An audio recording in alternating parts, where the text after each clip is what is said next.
لا يمكنني لا يمكنني إلا أن أعلق وأحكي وكل انبهار من كل ما رأيته في حوار الكبار، وكيف نجح أسود الأطلس في ترويض الأسود الغير المروضة وزادهم الوطنية وروح الانتصار. هل أحكي عن مغرب الإرادة والتحديات، أم عن الدعم الجماهيري في المدرجات، أم عن دعوات الآباء والأمهات ليبلغ الأسود نصف النهائي وترتفع المعنويات ومعها الطموحات؟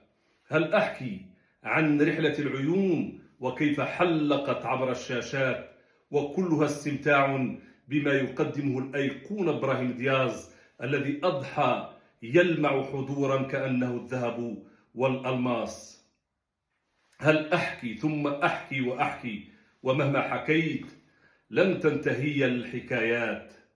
فلتواصلوا الزئير يا أسود لتعانقوا اللقب وتحققوا أغلى الأمنيات.